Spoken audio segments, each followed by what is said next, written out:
Good evening, welcome, and I hope you guys are all doing well. So, thanks very much for joining this live stream. So, we every now and again we like to kind of dip in and break from the normal kind of regular Tuesdays, where we get a chance to chat with some kind of legends of the scenes.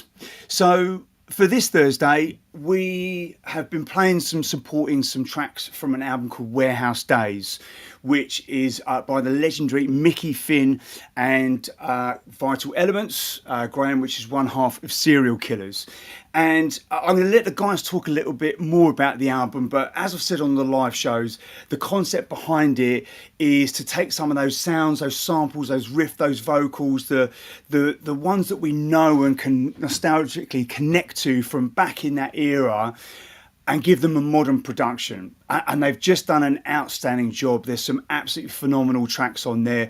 And from what you've heard I've played on the show, there's been a whole mixture of literally from acid house all the way through to kind of jungle drum and bass. And there's everything in between in there. So we wanted to get the guys in to have a little chat, about the album, a little bit about their history, how they kind of got together and how they made the album. I can tell you now there's some great stories, and I've heard a little few snippets of some of the inspiration behind these. So a couple of bits before we get the guys in there. One, there is an opportunity to win a copy of this album, and there's a few other extra sort of Warehouse Days bits, because there's Warehouse Days, the album, which is this beautiful triple vinyl mini box set, but there's also some other bits and pieces that we'll throw in there as well. So all you simply got to do is like the stream, tag a mate in the comments, or drop a comment in, and then over the next couple of days, I'll probably do it on Saturday so that anyone watching this back has got a chance to enter in as well, and we'll get you that sent over. Secondly, if there are any questions that you want to ask, just simply write it in the comments and I'll just kind of pull it in and we'll get the guys to answer it. So without further ado, let's bring in Mr. Micky Finn and Vital Elements. Chaps, how you doing? I'm fine. Oh, No. good, thanks. I was waiting for Graham to go first. Yeah, I'm good. Sorry, I was waiting for you. Good. Yeah, always the way. Well, that's an insight into how polite and lovely you go. I bet it's right fun in the studio. No, you put that beat in. No, it's all right. You put the beat in. No, Graham would definitely be the one putting the beats in. Graham's the buttons man. I've never been. I'm good at sitting on a sofa. Do that. What does that sound like? I've got this idea. That's I try and have a go, but I don't interrupt the flow of a session. I think that's really important. Mm-hmm. For me to stop Graham and go, like, show me what you've done there. For me, that's like, I don't want to. It just stops the flow, and I try and me and Graham have always had a bit of a simple theory. We try and get the contents of a track, the elements of a track. No, I'm very simple layman's terms. What does a chef do when he's going to cook a dinner? He just gets all the ingredients and cooks it. We try and work that way and come up with a theme of what the track is based around, and then get all the contributing sounds that help that track wrap up. Make it all happen. Great. Well, listen, that's where I kind of wanted to start it, actually. Sort of, Graham, I'll put this to you, mate. How did you guys kind of get together and start kind of, I guess you met each other before you went into the studio. What was the story about you guys meeting? So, obviously, I've known of Mick for a long time. Like, I was a young raver, so I was into all the early jungle and what have you. Probably a little bit sort of too early, the acid house. I just kind of got into it, 89, Colin Faver, but I was very young, so didn't really know too much. By the time the sort of early 90s to mid 90s come around, like Micky was one of my favourite DJs. I loved AWOL, all of that sort of stuff. So then, fast forward a bit more. I'm doing Serial Killers with Tobes, and we're looking for an agent, and Micky is involved with Urban Agency that he'd set up many years ago, and I sort of met him via coming on board there, and then I think the first time we actually met in person was probably playing out AWOL or somewhere else, I think, And we just got chatting. Micky was down in Kent. I'd recently moved down to Kent about 10 years ago now, just 10, 11 years ago. And yeah, because I was down there, Mick was saying, "Oh, we'll have to hook up, we'll have to, get in the studio and what have you." So we did. We did that, and we did it a few times over the sort of years. We put out a couple of things. There's an EP, a single on Serial Killers, an EP on my B2E label, but it wasn't really till lockdown came that Zoom and working remotely came about, and that sort of just took it to another level, because it just gives it a different it's a different way. Like Micky sort of said how he loved how he can see the screen, like, and he feels a bit more involved and immersed than when he was sitting in the back of the sofa and the couch sort of thing. And obviously he didn't have to travel, so it was a bit of a silver lining with the old COVID was the Zoom working and how that came about. And so yeah, we just sort of said, let's, we've got a load of tunes, we've got a load of ideas, we had some like NFT projects we done that went up the spout, and we just sort of thought, what, let's do an album. And it took a while, but after a little while of sort of gathering some tunes and some ideas, we started to get kind of what you needed to have an album that wasn't just a collection of tunes. It was more of a journey. So that became the goal, and then move forward to now. This is the reality of it, as it were. So, Micky, what was your kind of sort of approach? Was this something that you were thinking about for a while? What was your thought process? No, is the short and simple answer. We was just, I don't know. I'd say I was going down to, Graham lives in Ramsgate. I live, I don't know, an hour away, more inland. And I was going down there every Tuesday. We was working on tracks that would turn into EPs, or we were just working. And when we went into lockdown, Graham sussed out how to, like he just said, he'd sussed out how to get raw audio to me in where I work now.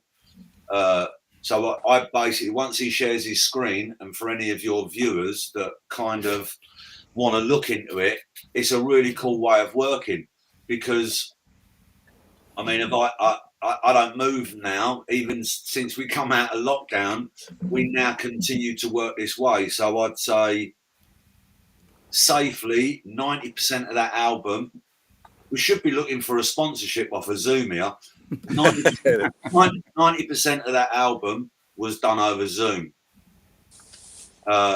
Graham obviously mixes it down indoors, and Graham does all that stuff, and then he sends me the files. But for a quality to work, if your partner is wherever in the world, you can work that way. And if you're a Mac to Mac or a PC to PC, you can actually take control of someone's mouse, and they can go and, I don't know, if they've got to cook dinner or put the kids to bed or whatever, you can carry on working. So we found it a really cool way of working.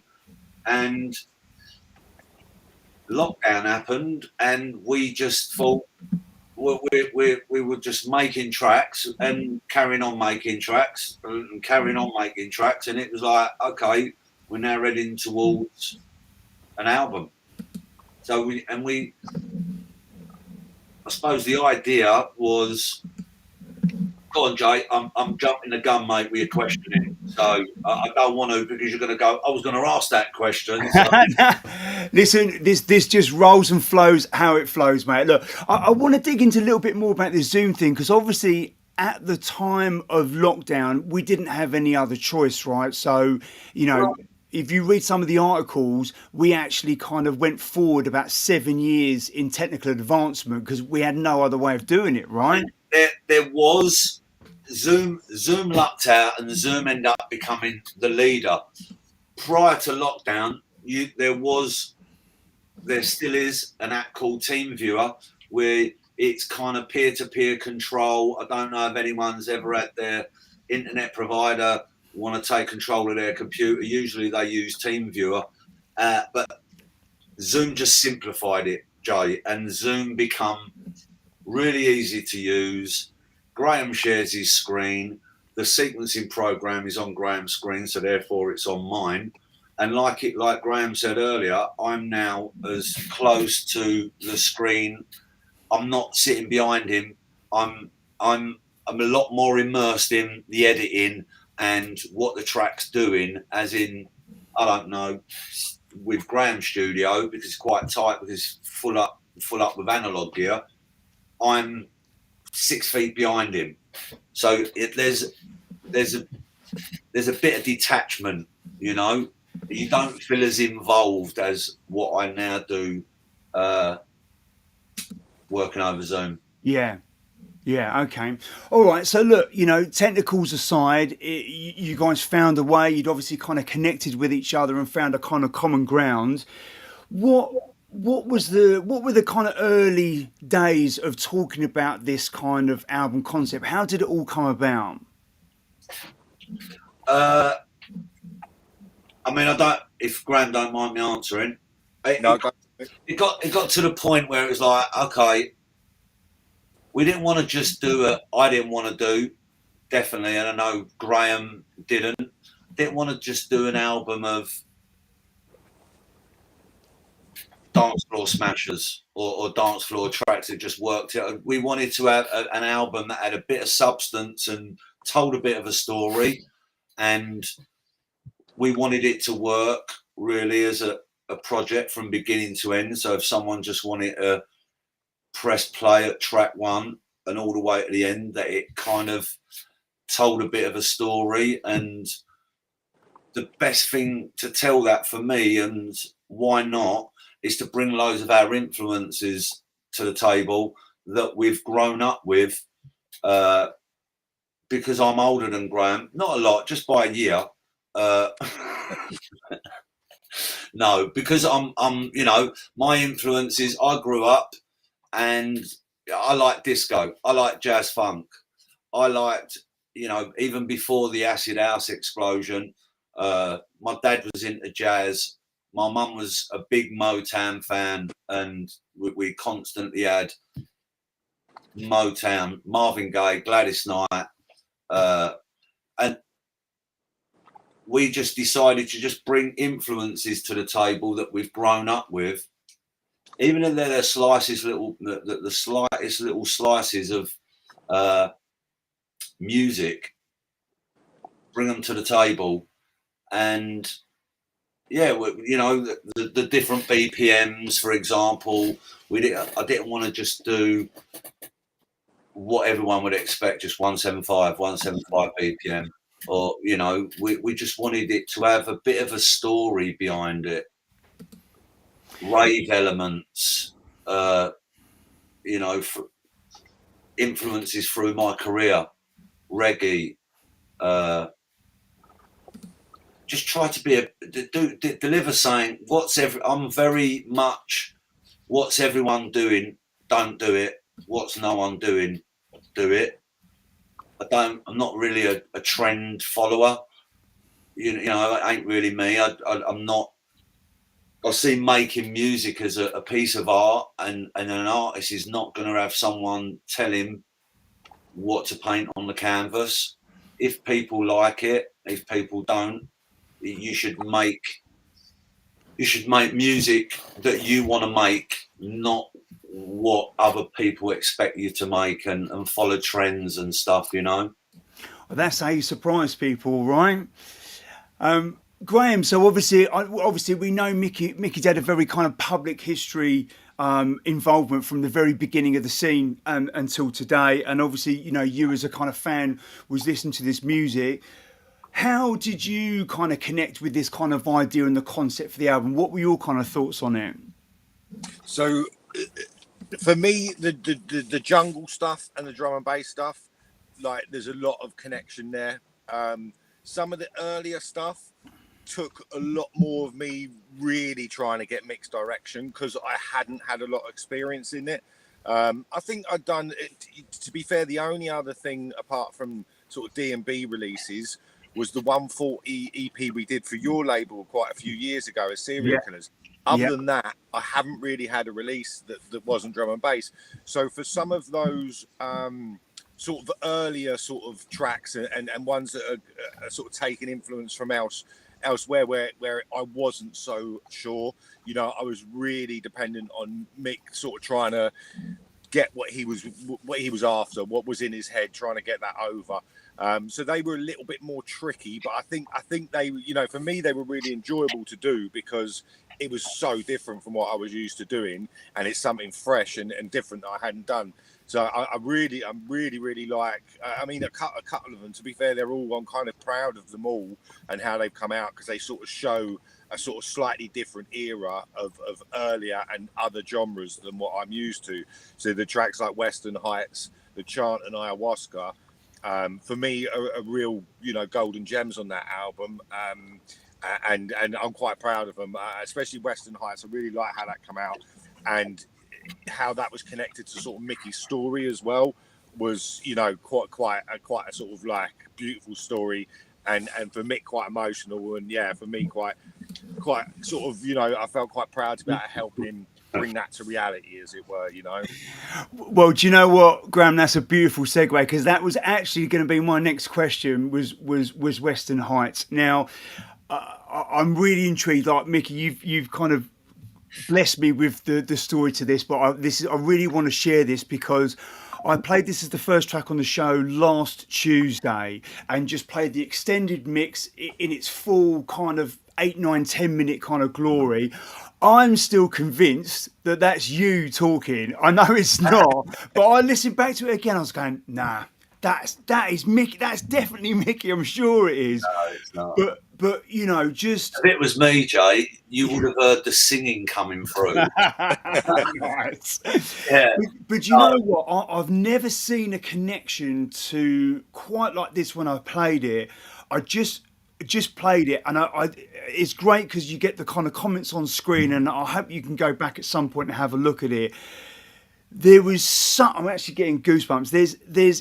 It's such a poetic recollection of just the summary of everything. It encapsulates all those elements of what the scene was about and what people got involved and the things that were happening. It's told in such a phenomenal story that it just progresses so nicely, and the fact that it's in that kind of poem style that all just goes into rhythm so nicely, and then before you know it, that track is just basically creeping in. I just think I don't say this very often, but I do genuinely think it's an absolute work of art you guys have done, and I'd love to hear how it all came about. So, okay, we'll do Western Heights first because it will make sense. So, I got to visit the cell where I spent time as a kid in a young offenders institution on top of the White Cliffs of Dover. When I come out of there, I had a bit, so I got invited back up there. It's not a prison anymore, or it's not a young offenders institution anymore, but I lucked out and I got invited to go back up there, and obviously I needed to go back and stand in that cell because I was a stupid kid. I ended up in them places 3 times. That was the cell where the penny dropped that I wasn't good at it because I'd been in there 3 times and I was only 19. And there's got to be something better for you out there than this, Michael. That was the cell where I know I decided I didn't want this life anymore. Now, as far as prisons go, and I don't want anyone listening to this thinking I'm weird, but as far as prisons go, I had the best view in the house. All right, my cell looked over at France. Now, I'm not, you know, views help, right? I'm not looking at an exercise yard. I'm not looking at a load of concrete. I'm looking over at the English Channel, and at night I can see cars going along the coastline in France. Why I'm telling you that? Because I just stared at that every night, and I could, if I looked left out of my cell window, I could see the officers leaving at night, and that had just a profound effect on me. That like, this is shit. Like, there's got to be something better for you than this, Michael. And to be able to go back in that cell and have that experience was pretty special for me. Next day, after that visit, I said to Graham, got to do a track. I've got all these sounds in my head that I would hear on a daily basis. The sea, depending on which way the wind was blowing, hitting the shoreline, seagulls. The second baseline is actually the hovercraft that I used to hear, or a replication of the hovercraft that I used to hear coming across the channel, because you could hear it before you could see it. So the second baseline drop is my interpretation of the hovercraft. So it was a deep track for me to work on. It was emotional, but it was great. You know, we love, me and Graham, just love being creative and bringing ideas like that to the table. What was the BPM like when I got out of prison in '87? It maybe weren't quite 128, but it was near 124. 128 was fine. You know, even the Apache break was kind of quite a huge break back in the late 80s, and still is, but we decided to use some parts that no one else ever uses that are still really, really great. Yeah, it was that in a nutshell, really, for Western Heights. Why is it called Western Heights? Because the whole area where the prison sits is called Western Heights, and it's a nice name. But back in the day, if you was ever in there, I suppose it weren't. But that's the idea behind Western Heights. So Western Heights was made already. Me and Graham were always talking about a really cool intro or a number of skits that no one seems to do through the album. And it just dawned on me to do something a bit spoken word, a bit poetry about the struggle and what went on in 88, 89, battling with authorities, because them days we could literally, Clubland was about 2 a.m. You couldn't go out all night. You know, clubs were done at 2 o'clock. If one stayed up until 3 o'clock, they had something special going on with authorities. It just, that was the way of life then. We wanted to dance all night, as you can see in the video. I called JP. JP's a good friend of mine. If people don't know, JP is the voice behind that. He is the owner of Well Dance. He is the man behind brought AWOL to the table back in the day. JP's an unbelievable writer. I called JP and I said, I need you to write something for me. I need you to cover this topic, this, and I give him a whole list of things that I wanted him to cover. The next day, I woke up to a barrage,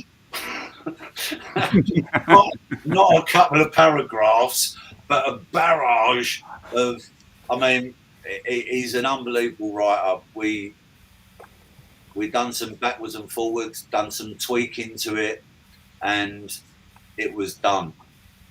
I then wanted to get either a friend of mine, then me and Graham was set on Idris Elba saying it. We had an actor in mind, first of all. Someone, who could deliver the passion behind that, what that speech deserved, of that poem. And then I rung Jay back and I said, Jay, you do it. No one knows your voice, which me and Graham loved. It's fresh, we didn't want to use a voice that was overused. So I set about going up to Jay's and recording him and laying the poem down, really. Then it was, what track does it work with best? Oh, shut up now.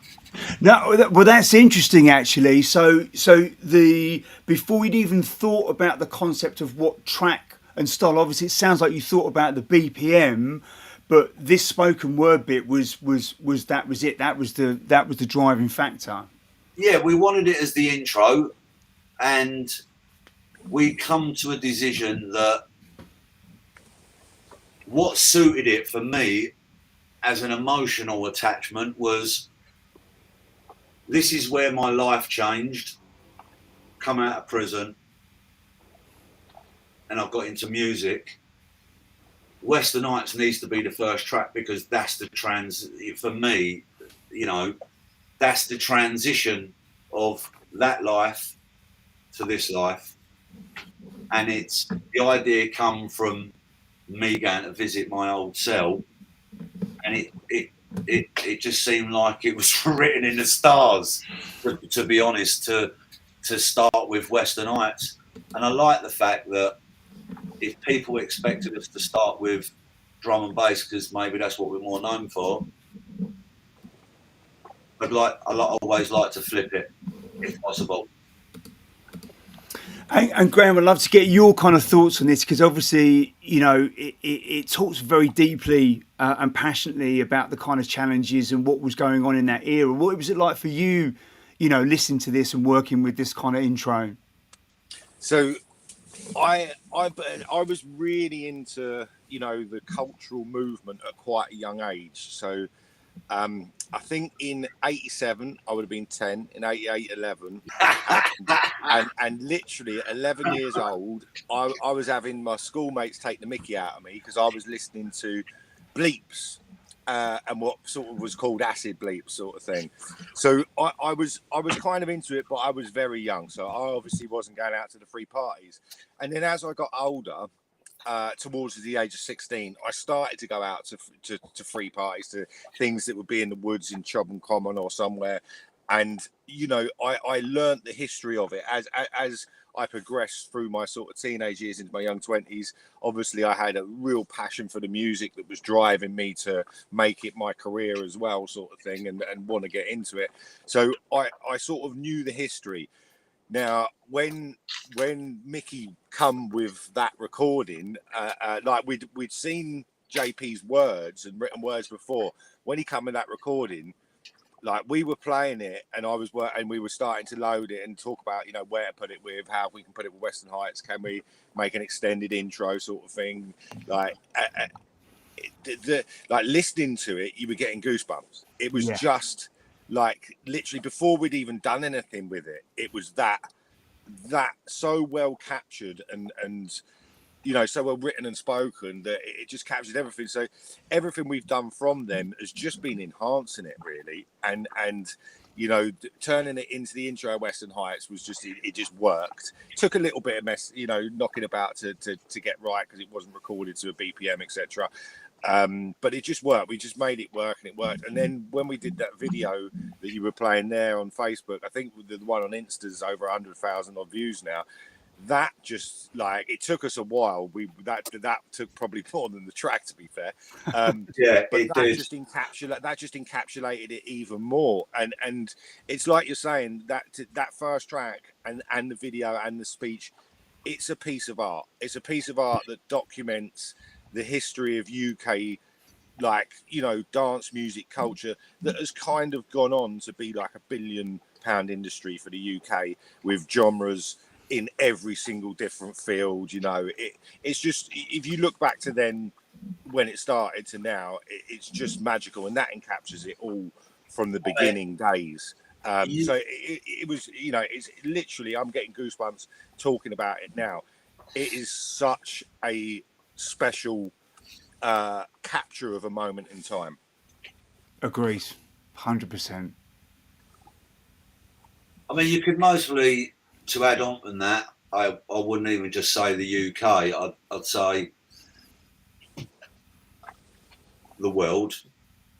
Yeah, we were a bit of an epicenter for, even though we took house music from America and we resold it back to them.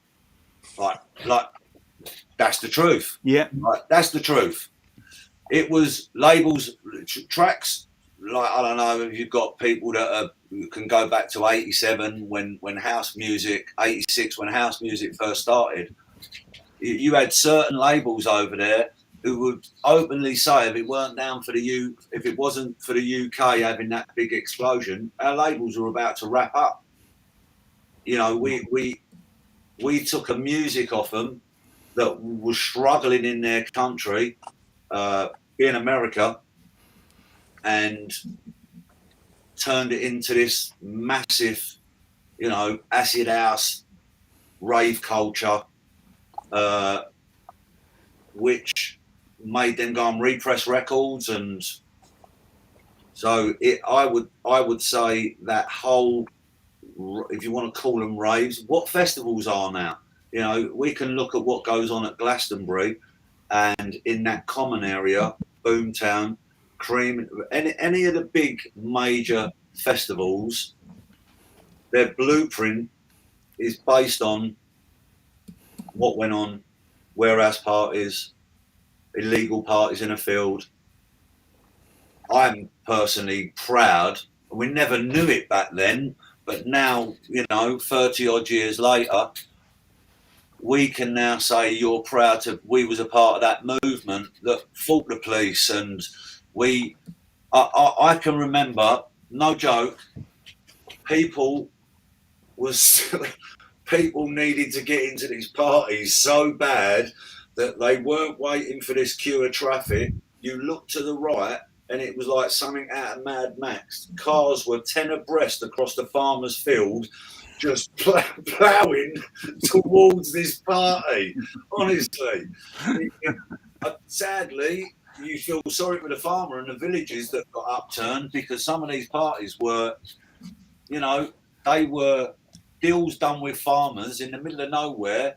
We'll give you a bag of money. I don't know what they used to give them, 25, 30, 50 grand. And you just leave and these are our hangers for the night. And, you know, it was illegal.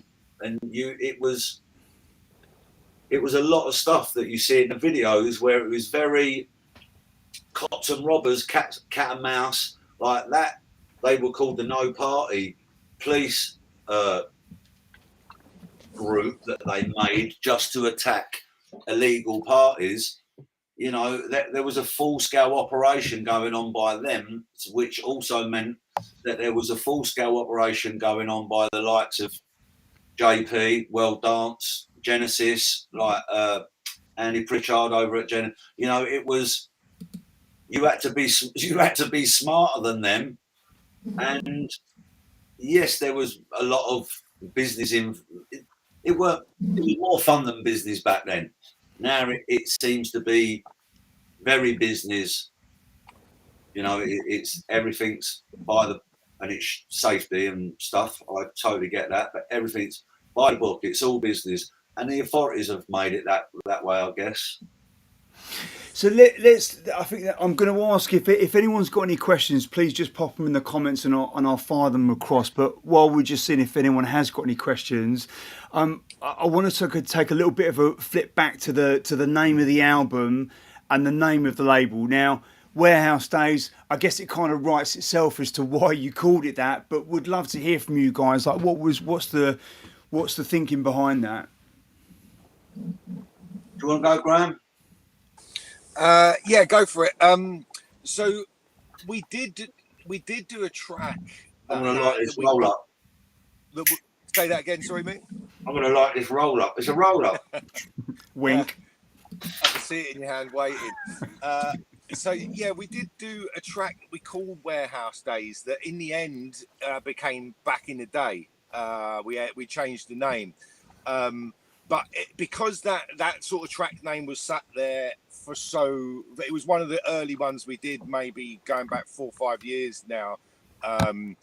And because of that name, it sort of rung so true, we hung on to it. And as we sort of ended up with like a collection of tunes where we're like, you know what, this is an album project, let's do an album. We just looked and, you know, knew that it had to be called Warehouse Days, which was the sort of working title name of the track that became Back in the Day. So the name, I think, come from Mick when we did, that Warehouse Days back in the day track a little while back. And yeah, it just encapsulated everything that I think we both thought, yeah, it's the one to call the album and the label, Yeah, I mean, the track that Graham's referring to back in the day with the Hold House Warehouse Day sampling, we cleared it. Everything we use on there is cleared, licensed properly. Even someone's referring to the ayahuasca track in now.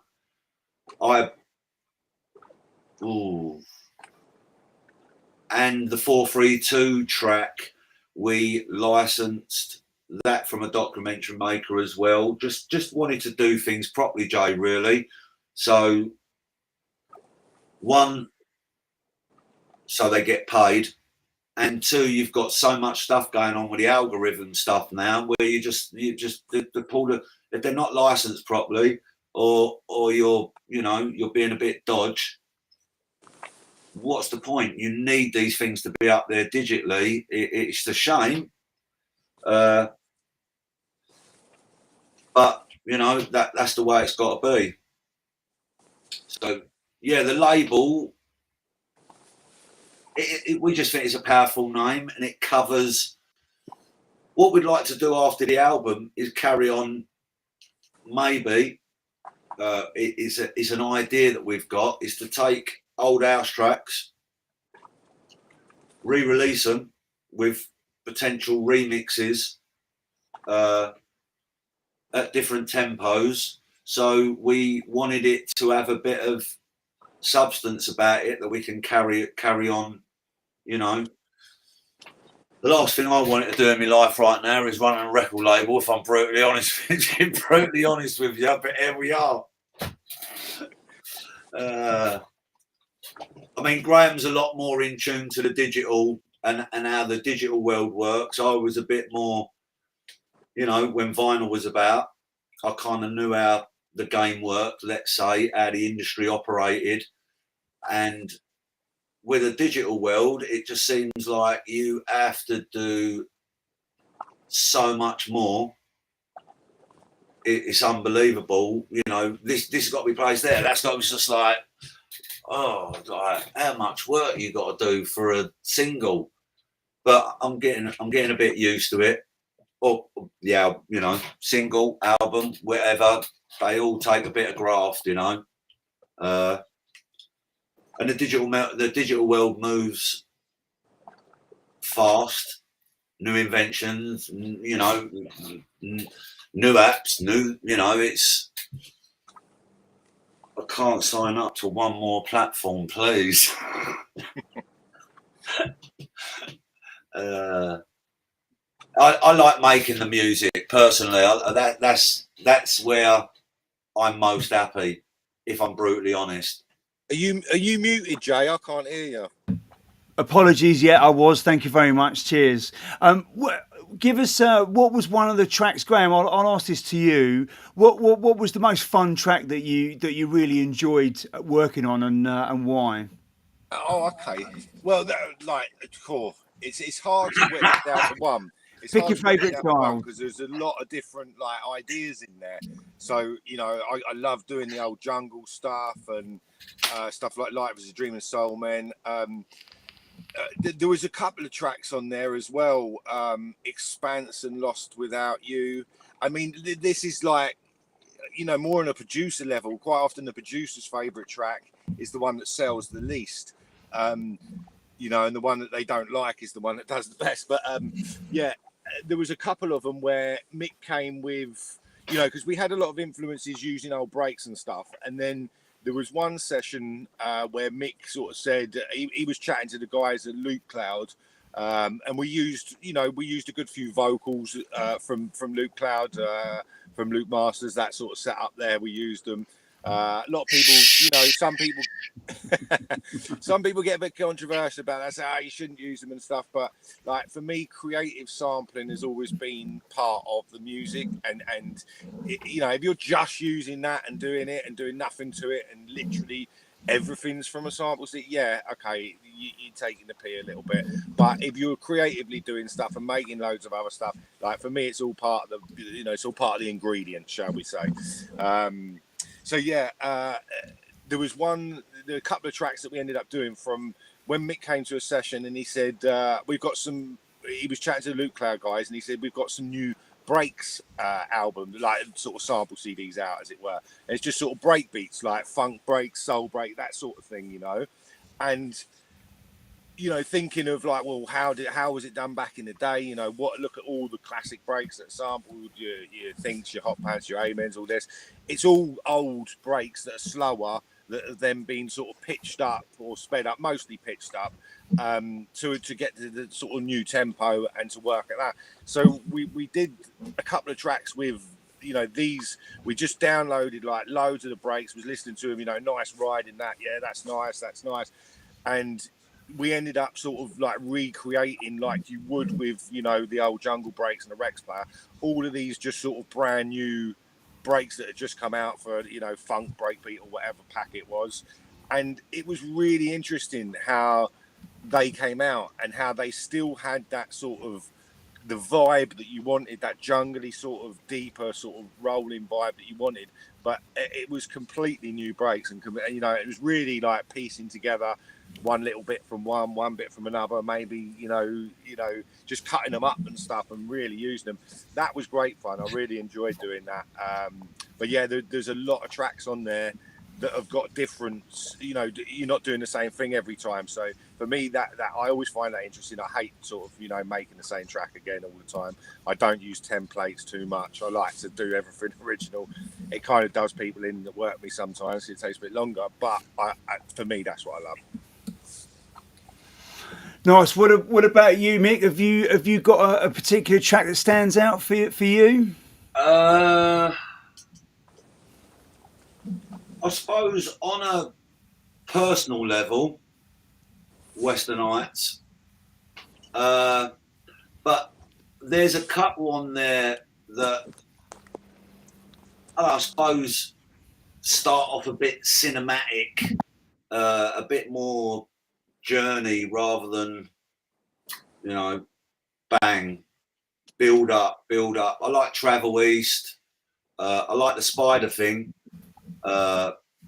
which we call System Culture, because again, rather than just getting Spider, and no disrespect to people that do, rather than getting Spider to just say a couple of one-liners and they're really powerful.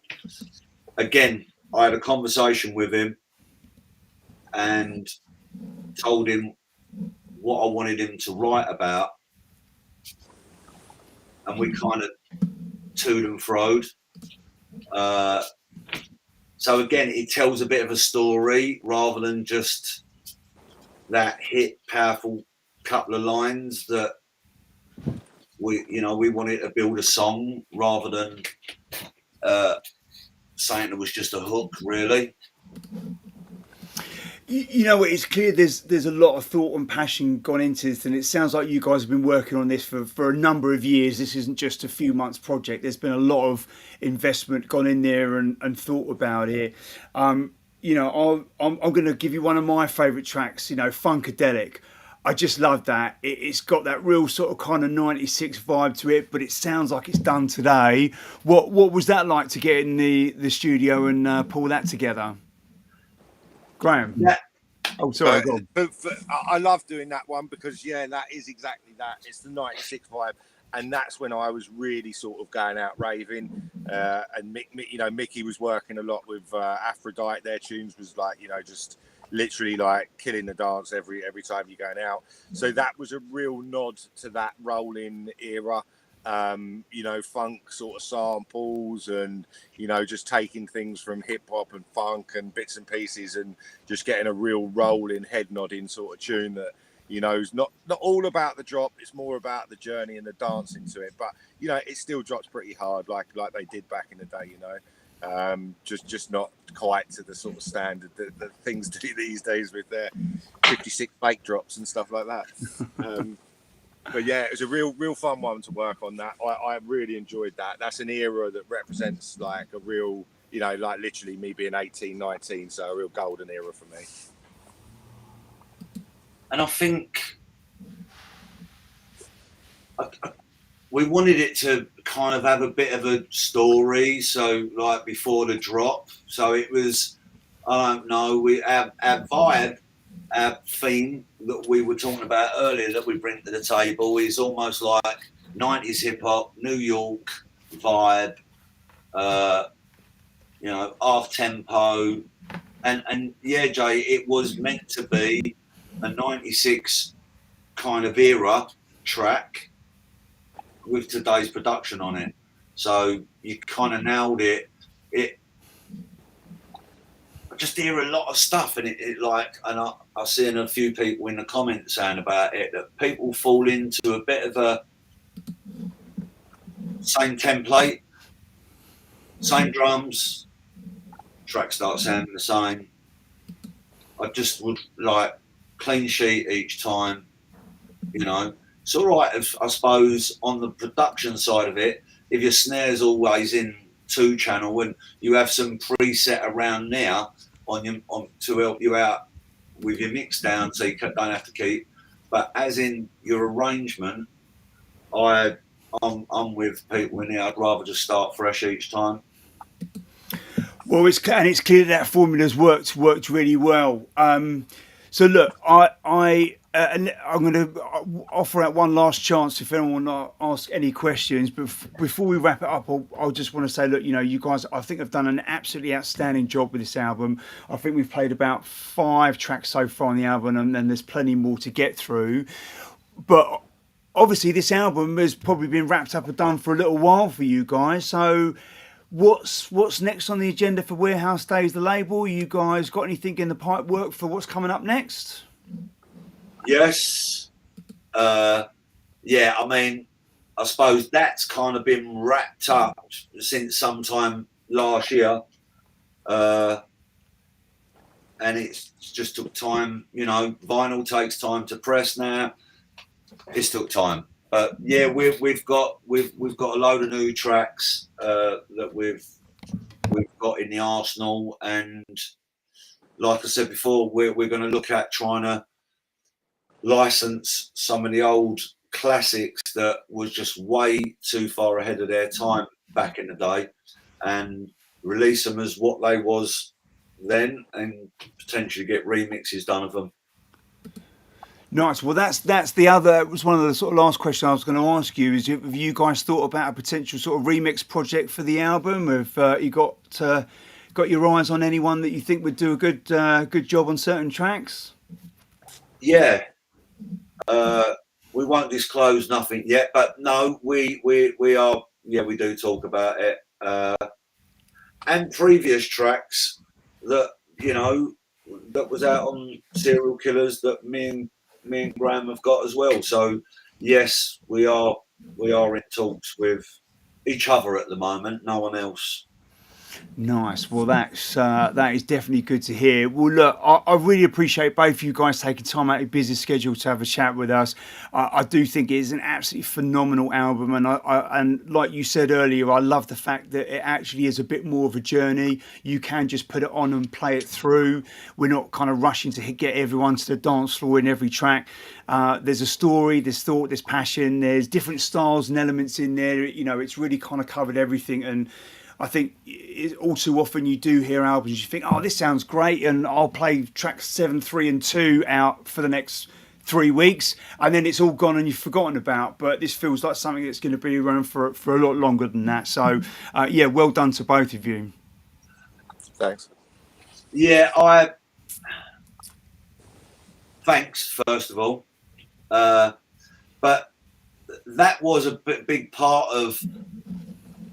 Music to nowadays seems to be, and I don't want to sound like an old stick in the mud, because I am, but music nowadays seems to not have the same longevity of, let's say, the jungle era. Yeah. I think something is missing that's stopping it hanging about for longer? Is it hooks? I don't know what it is. I find that the intros, it's really hard to tell a story and get someone interested in a 32 bar drop. Some of them even 16 bars, and they want to kick it in. And I don't know. I think it's lost a lot of its blackness, if I'm brutally honest. Yeah, I agree with the timeless thing. It seems to have lost some of its soul and groove and heart, and it's about ripping someone's head off for 32 bars. And I play, and it's just like, Jesus Christ, how you mixing? So like, I don't hear a lot of a journey anymore. Maybe that's just my age. Yeah, no, I don't think so. We were actually chatting about this the other day, and I can't remember who it was, but I've seen an MC and another producer also talk about this and said, like, what's happened with, we used to do these lovely long intros where you were really kind of taking people on a journey. DJs used to love mixing them because they were intricate and they were interesting and they layered over nicely on top of it. You know, it always used to be the second drop where the track gave everything that it was going to give, not on the first drop, because it encouraged people to play them through. So, you know, there's definitely been a kind of big shift in it. And I think there is, I wouldn't say rebellion, but I think there are a few people now that are going, man, hold on a minute, like my attention span's longer than 32 bars. I want something with a bit more substance to it. Well, you know, I've got a thing, even if people don't dig warehouse days, but they actually go, do you know what? They've got a few points there on, because like what you just said, most of our second drops were different from the first. Mm-hmm. Like, it becomes, for me, it's almost like a middle eight. It's not, you know, we just try to make some, or we made some tracks with just a bit of a beginning, a middle, and an end, rather than a cut and paste of the first drop, which is really easy. And I don't know, my brain and Graham's brain it's just like that. We got to make it different, a different B line. Maybe the pattern's different. Is there a different drum? You know, just we want it to tell a bit of a story, a bit of a journey, rather than, I don't know.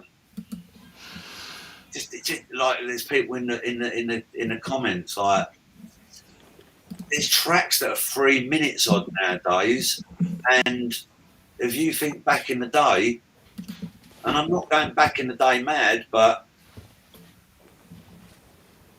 units were selling a lot more back then. So I don't know if that's got anything to do with it, but some tracks, you're just about kicked in. You've got a minute and a half intro because it warrants it, not because you just want to do fluffy stuff, you know, because what you're trying to warrants a minute and a half. It's not going to drop till 62, 64 bars, you know. Book them even longer, because some people had it in them to be able to do that and keep it interesting and go on for that long, and it still hasn't dropped yet.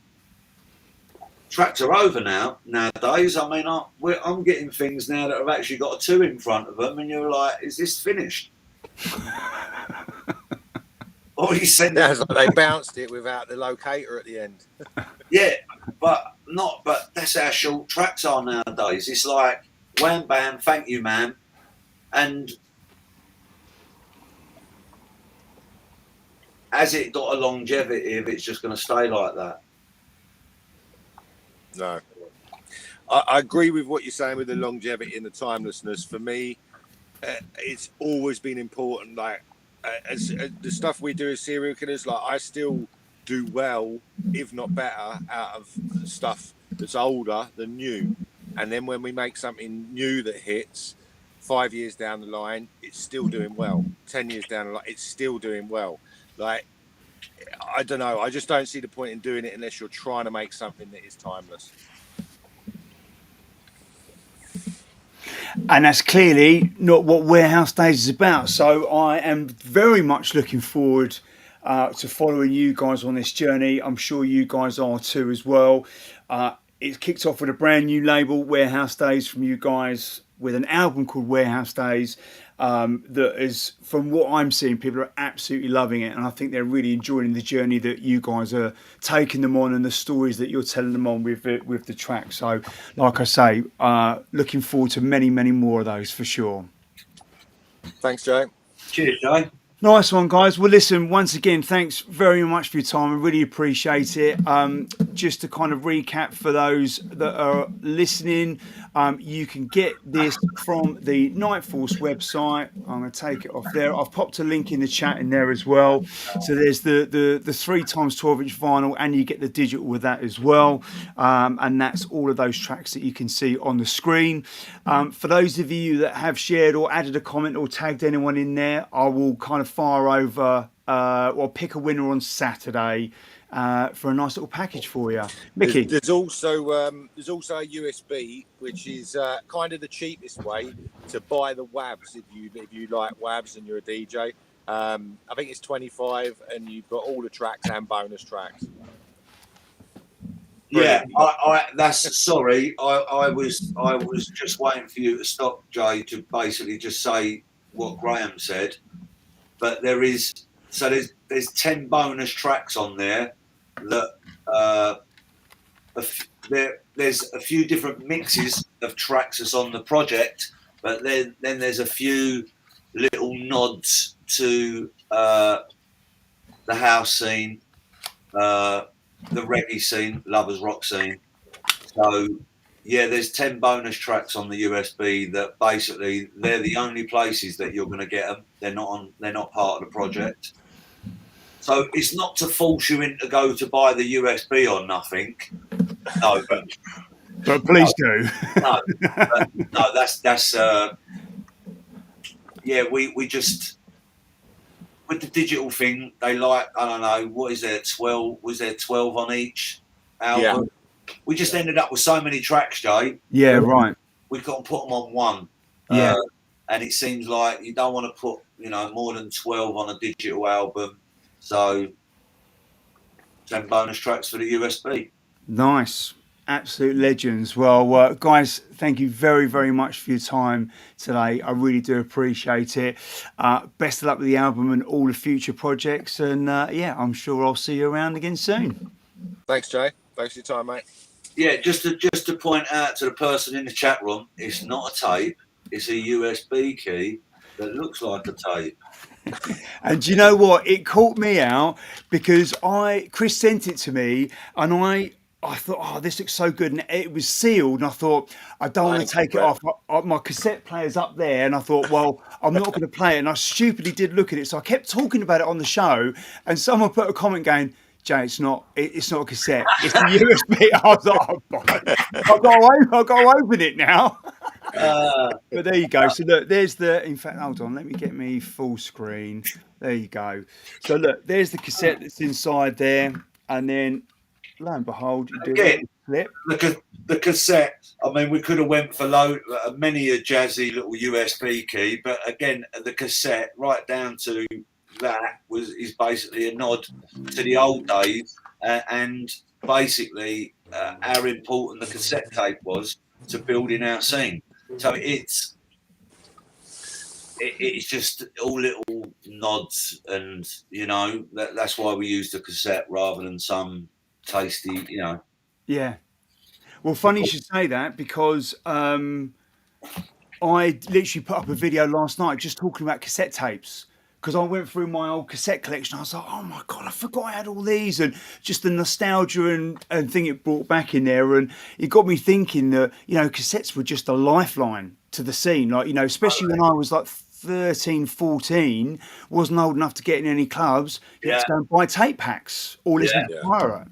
Yeah, I've had many people come up to me. Yes, I just want to let you know, right? I used to do trades in school, and I used to trade your tapes or other stuff, and I suppose it become like the top trumps at school, right? Yeah, right. Okay, I'd like to have seen what the values were on that one. That Mickey AWOL Finn live dub one. plate selection, 10 out of 10. Yeah, but you're right.